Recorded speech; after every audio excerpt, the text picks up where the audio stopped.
Hi guys, so this is going to be my third video. I just ended the other one and it's now uploading. So I figured let's do another one, get another one going. I'm going to go in another full rank game and let's see if we can get ourselves up to silver in my first batch of videos. That would be nice little target to aim for. And yeah, it's my third video of the day, so like I've said on the other videos, I'm going to try and update and put as much regular content as I've got the time for. Really, I'm sort of really into this game again at the moment, so I'm going to try and do as much content as possible.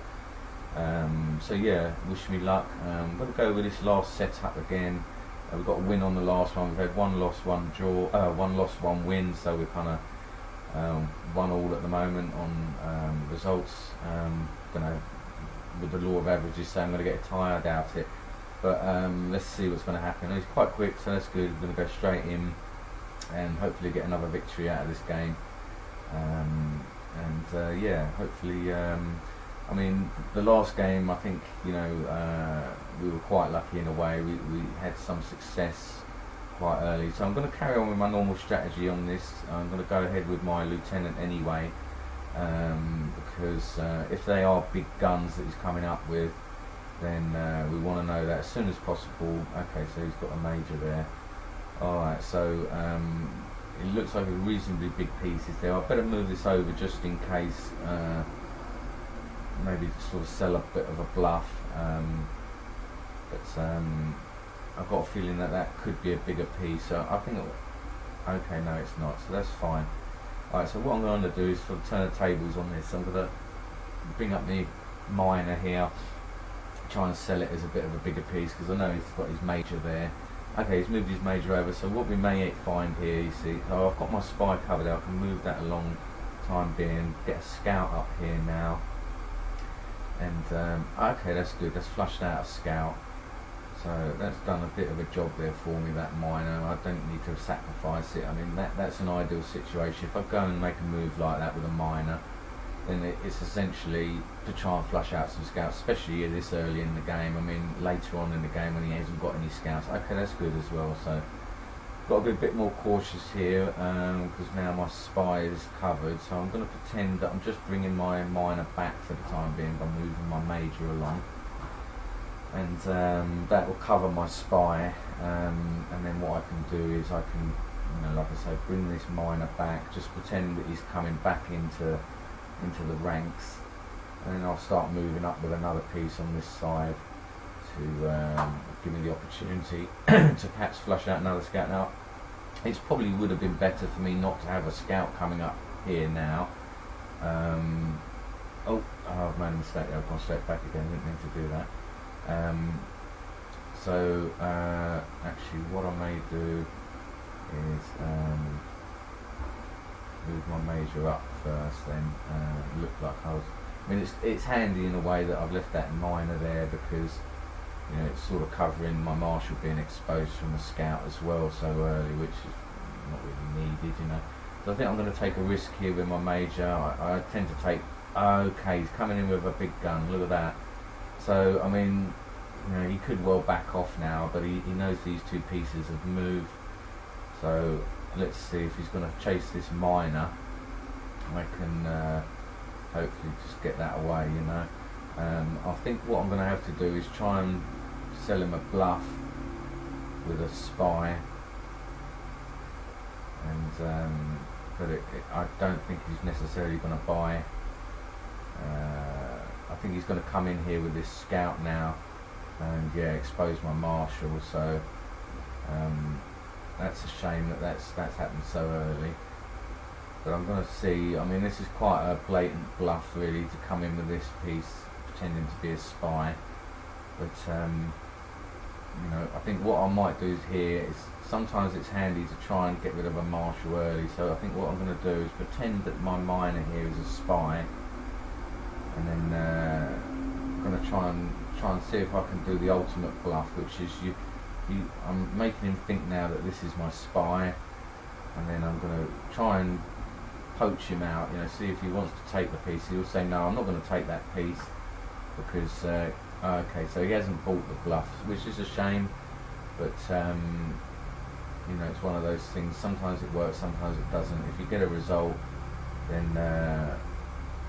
you know, obviously it's jackpot time. So that was handy. I managed to get a sergeant there. Now I've got to be very, very wise here now. I've got to be careful that my spy, my true spy, doesn't get exposed now, and that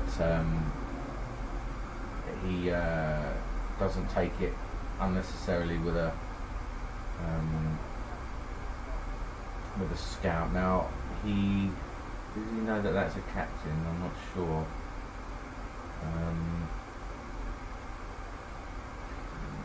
I don't particularly want to have to trade my marshal, so I think I'm just going to sort of make what I call a null move again up here.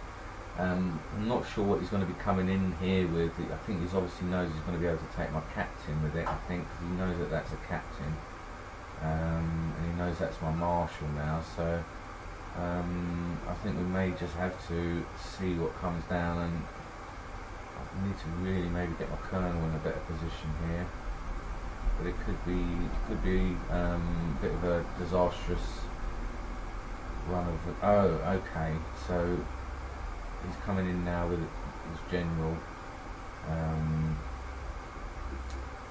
so it's a tough one here. I don't want to risk really losing my spy, but it looks as if it could happen anyway. It's a tricky one here. I think I may have to just try and see if he'll go over that way and I can get away with it here. I mean, if he takes my spy, then you know, obviously there's not much I can do about it. This is a tricky situation to be in, to be honest. I think I'm going to be at a major disadvantage after this series of events, so let's see what happens.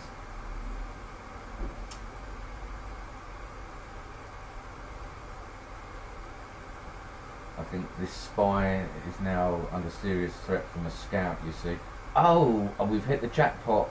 He's managed to come in with his marshal, and my spy being exposed like that perhaps worked in my favour, because he may have thought there's no way my spy would be in that position, and that exposed, and I think it's worked in our favour. So that's a brilliant bit of news. I mean, now we're in a really good position here, because I can try and trap his general, and it's very unlikely that the general is going to be covered by a spy on these front rows here, so we're going to go in for this and see what happens. It's a bit of a stupid move for me there, really. I should have gone ahead and used that piece, but I was a bit concerned that he may have had an escape route a bit quicker, so let's see what happens here. I'm not sure if I'm going to be able to actually get this general, or if I'm just going to have to pin it,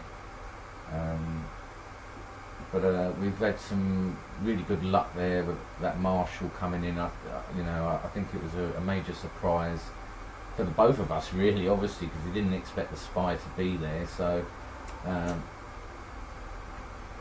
think we can kind of give ourselves a bit of a pat on the back, and give a pat on the back to Lady Luck in that one as well, because you know, it was one of those situations there where it was really was going to be a case of Lady Luck shining on us to get away with that. I mean, I'm still in a bit of shock that we got away with that, but it's all good. It's all good. Now, I mean, there's no point me really chasing this general over here at this point. What I can do is I can just now let the game develop over this side. I can use my general. I've got his marshal, so we've basically got free reign, really. Anything that moves. We want to get our scouts up into position now, because I can basically defend with my colonel, and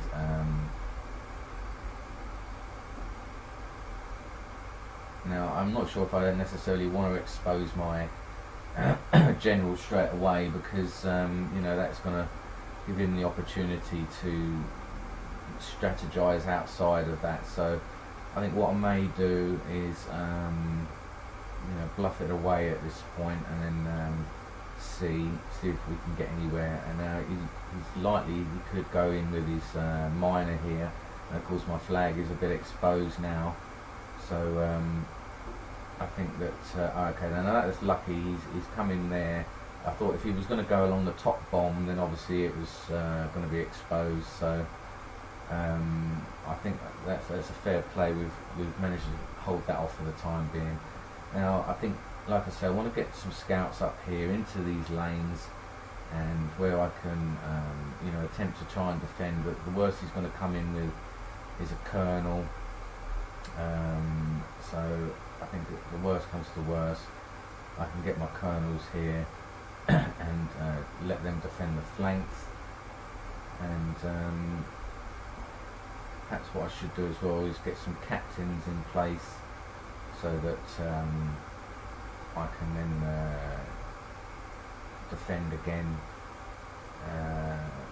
with those as like a sort of second line, a first line of defence after my lower end pieces. So I think the way this game could develop, he may end up quitting when he realises that he's got his pieces pinned in now. I've got to be careful not to lose track of that general. But it's a very, very handy position to be in. I mean, it seems to be under quite a bit of threat, because the way I set up at the start there, you'll notice I had my spy and my spy on this side, my marshal on this side, just purely because the amount of times I've had generals and marshals come in through the middle. They tend to be the other way round, so they're sort of walking onto my spy or walking onto my marshal. Now obviously the opposite happens, like it did on this occasion. We were very, very lucky that he didn't assume that the spy was even in place there. Now what I do need to be aware of, obviously, is that he could be coming in with his spy here soon to try and put a block on me. So I think what I need to really do is try and get round there as quick as possible with my general, because anything that's in the way can go, anything that's moving can go, and if the worst comes to worst, what I can do is I can set off with my colonels to defend anything that's coming, anything else that's there. Now if it is his spy, then obviously I just need to be careful about that, so I'm just going to move over here. We're going to move up with our captain to double check it, because if it isn't, oh, it is his spy. Okay, so now we've got rid of his spy as well. Now it's just going to be a matter of time here to get this pin. He's probably going to take the captain. No, he's not. So he's actually sacrificing his general now. So I mean, I think that was a mistake, definite mistake when he did it. It's likely he could quit after that, because I don't believe that you're going to be able to recover from that. And this is perfect now, and I've got one of his colonels as well. So I've basically managed to get my defences in place. I knew that there was two colonels that could be heading my way. Let's see, is this going to be his other colonel straight away? Sending this back. No, it's going to be one of these majors. So you see anything like that coming down this flank now, I can just snag this now, and we're just waiting really for his other colonel. Now I've got a feeling it could be that hid away straight away. We've got his spy, to be honest, so I could potentially go in there and just sort of have a go at it, but just want to see a little bit. Oh, we've got a message here. Let's see. Good game. Okay, so I think good game is generally what Maxosity on that channel, as I say, I always give a shout out to him, inspired me. I enjoyed his commentaries and stuff, and I wanted to see more online, so I thought I'd contribute myself, and I thought I'd have the potential to do decent commentary. So yeah, big shout out to Maxosity, and he always says GG. So yeah, I'm going to say GG to this guy as well, and that normally means both had a good game, and someone kind of almost semi-concedes, it seems to be, is like a way to do it. Okay, so now yeah, it looks like he may have surrendered. Yeah, okay, so that's another great game, guys, and yeah, we've got a victory. So we're 2-1 at the moment, 1 loss, 2 victories. and I'm still bronze general. Alright, I'll see you soon. We're going to probably do another one shortly. I'll see you soon.